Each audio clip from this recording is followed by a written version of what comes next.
Scam in this world.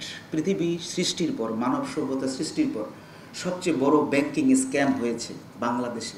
9 তারিখে আমি প্রথম যে গ্রুপটার ব্যাংক সার্চ দিলাম। This is the first bank search in this Republic after 15th August. সেটা হলো এস আলম গ্রুপ।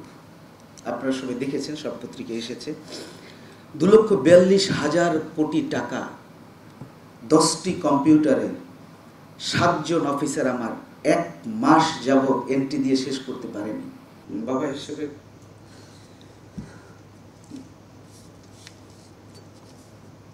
চিন্তিত থাকতাম।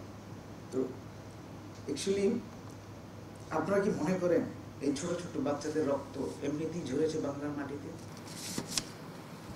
আপনারা কি মনে করেন আকসুমাইট রাজার যে বড় বড় হস্তি আমাদের দেশে ছিল না? আজকে যে পৃথিবীর দি biggest banking scam in this world, পৃথিবী সৃষ্টির পর, মানব সভ্যতা সৃষ্টির পর সবচেয়ে বড় ব্যাংকিং স্ক্যাম হয়েছে বাংলাদেশে। 5 তারিখে বিপ্লবের পরে আমি তখন কলাঞ্চল 15 কর কমিশনার, আমি তখনও সিএসিতে জয়েন করিনি।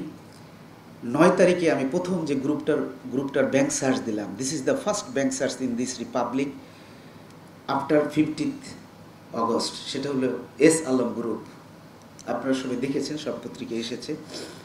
2,42,000 কোটি টাকা 10টি কম্পিউটারে 7 জন অফিসার আমার 1 মাস যাবৎ এন্ট্রি দিয়ে শেষ করতে পারেনি। 36,000 কোটি টাকা 30শে জুন ব্যাংকে স্থিতি ছিল 5 ইয়ার্সের।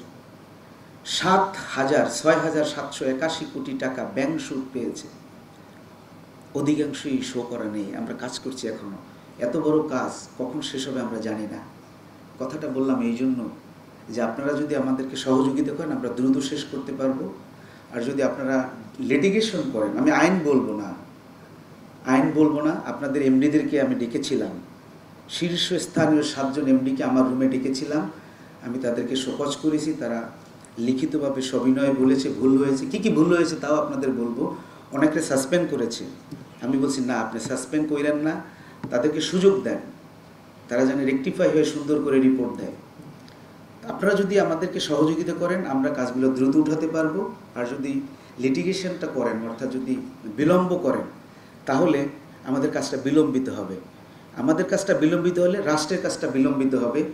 রাষ্ট্রের এই বিলম্ব যদি গিয়ে কোনো পলিটিক্যাল গভর্নমেন্টের উপরে গিয়ে পড়ে, তখন এই অলিগারকরা পলিটিক্যাল নেতৃত্বের সাথে আতাত করে বের হয়ে যাওয়ার চেষ্টা করবে। আমি গ্রাউন্ড রিয়ালিটি এবং ক্রুশিয়াল কথাগুলো বলছি।